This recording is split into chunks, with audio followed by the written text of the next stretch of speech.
Hey guys, welcome to Sardinia. It's an island off the coast of Italy, and Aston Martin flew me out here to review that. Check it out. It's the brand new DBX 707, and that is a DBX on steroids. In fact, Aston Martin says this is the most powerful SUV in the land. And in this video, I'm going to give you a complete walk around. We're going to talk about styling.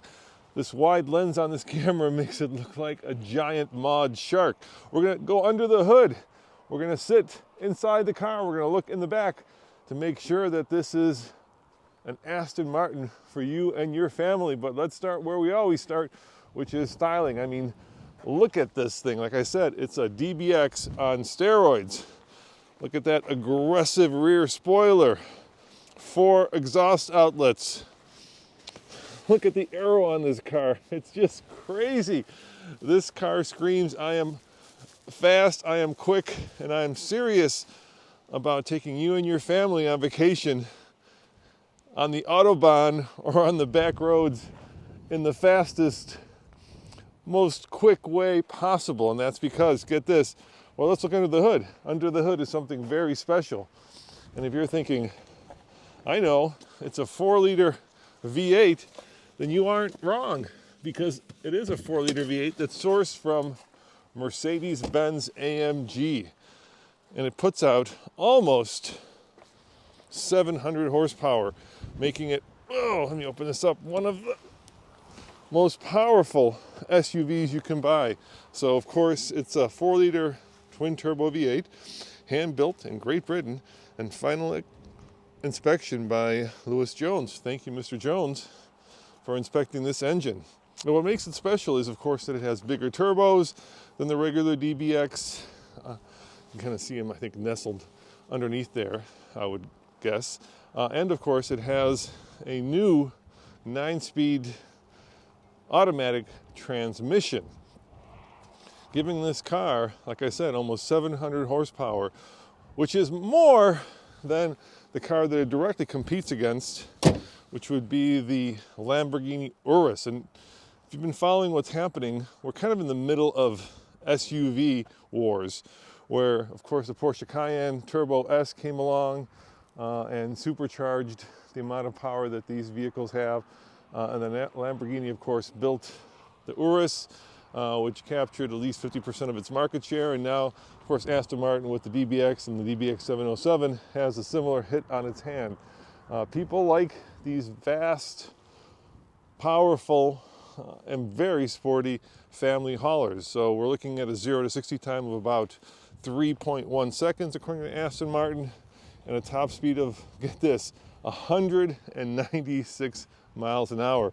And I remember when I was out reviewing the Fisker Karma when it first came out, and that came from the factory with 22s. Well, no longer, because these are 23s.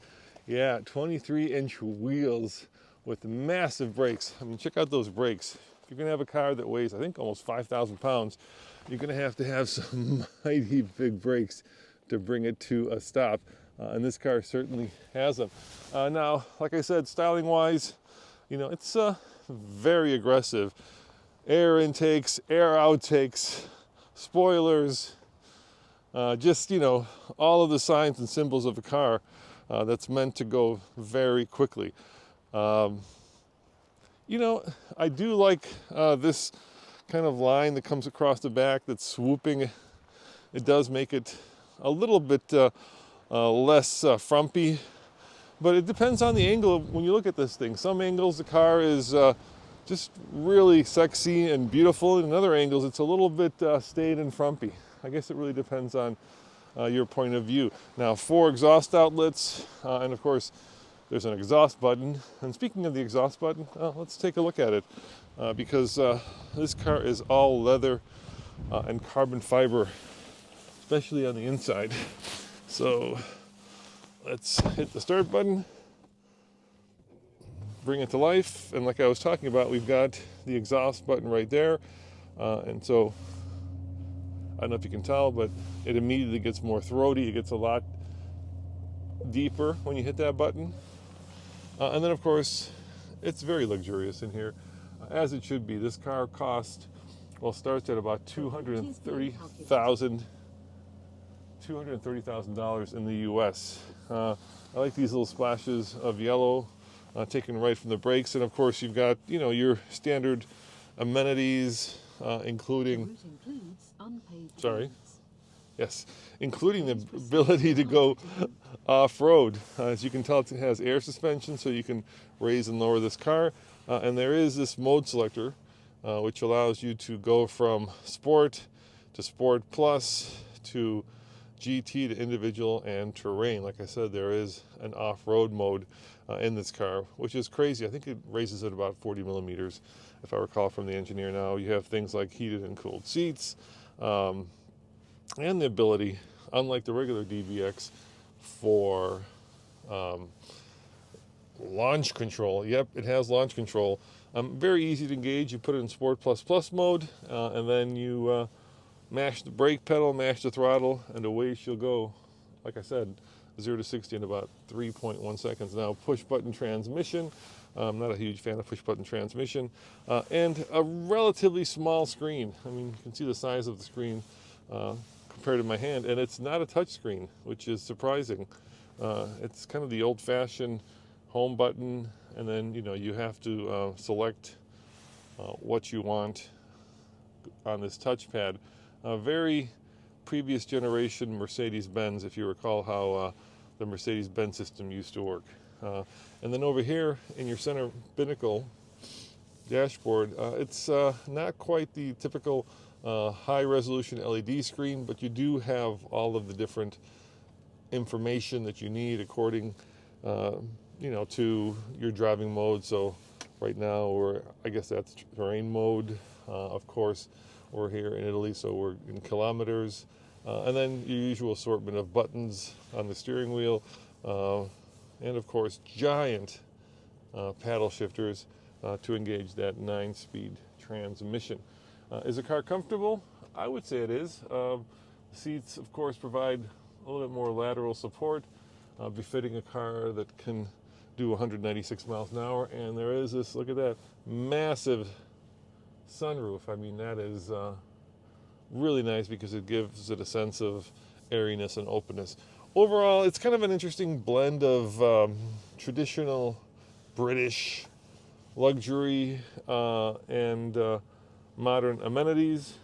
I would say it feels maybe just a little bit too old school for my cup of tea, but a car that not only competes with the Urus but also the Bentayga. In some ways will be competing against cars like the Tesla Model X Plaid, upcoming Hummer EV SUV. It is a very British take on a very sporty vehicle. So let's sit in the back, because obviously SUVs are all about room and utility. And so, as you know, I'm pretty tall, 6'2". Once again, leather everywhere, perforated leather right here. A little bit of style with this yellow band that goes across the seats. Same idea, huge sunroof, and yeah, look at that, surprisingly roomy. So keep in mind, I'm relatively tall, I'm 6'2", and as you can tell, I have plenty of headroom, and I have plenty of shoulder room, and I am sitting behind myself. So, a surprising amount of room back here for a car that is meant to go on the track as much as it is meant to basically shuffle and ferry your family around. So good room. This seat is all the way back, and it's a little tight, but look at the amount of room in the front. So let's check the way back, see how much room there is for you and your stuff. I do really like the spoiler back here. These have become popular now. No windshield wiper in the back, so you're not going to be able to wipe that down, but I think that spoiler will move a lot of the water out of the way. Relatively good size here. This is my camera bag, as you can tell. A flat surface back here, and the ability to drop the seats Look at that, giving you, enough room where if you wanted to go Aston Martin camping, you could probably do it. And then this is always a thoughtful feature where you can drop and lower the car for easier ingress or for easier ability to, lift your stuff over the top of it. It's like a 40-10-40 split, which is always useful. And of course, an electric tailgate. Now, let me kind of start it up so you can listen to it, because let's face it, these cars talk as much to your heart as to your head. So let's start it up, hit the button, and I'll let you listen to it. I'm here by myself, so I can't really throttle the engine, but I can put it in the more aggressive mode here. So that's regular mode, and that's more aggressive. Oh, it's got a little bit of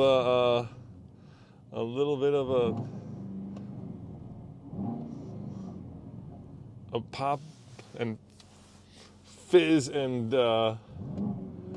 throttle blip when you let off the gas. I'm betting when you drive this vehicle, it will really sound good when you let off the gas. So let's see if you can hear it from the outside here. There we go. Look at that. Pretty good, huh?